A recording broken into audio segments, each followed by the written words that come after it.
میں کیا ہوتا ہے کہ 5 وقتہ نمازوں کی باجماعت ادائیگی کا ہم سے اہتمام ہوتا ہے. امامت معمولی خدمت نہیں ہے، بہت مشکل کام ہے. میں کئی مرتبہ سنا چکا. ایک مصلی تھا، مجھ سے کہنے لگا کہ آپ امامت کرتے اور تنخواہ لیتے، آپ اگر امام نہیں رہتے تو بھی تو آپ کو نماز پڑھنی پڑتی نا. تو جو نماز آپ پڑھتے وہی نماز آپ بجائے چٹائی کے مصلے پر پڑھ لیے تو آپ پگار لیں گے کیا؟ میں نے کہا نہیں، بات ایسی نہیں ہے، سمجھ کا فرق ہے. بولو ایک کام کرو. بولے کیا؟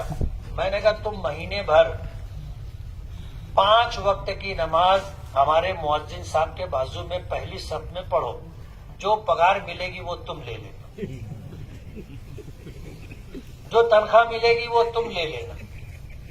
اب گفتگو کے بعد پہلی نماز میں وہ تھا مؤذن کے بازو، میں بھی اس کو ایسے گھوم کے دیکھا.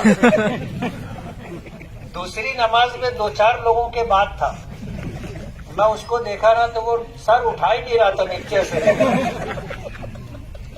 تیسری نماز میں پہلی صف کے آخر میں تھا اور چوتھی نماز میں نہیں تھا پہلی صف میں.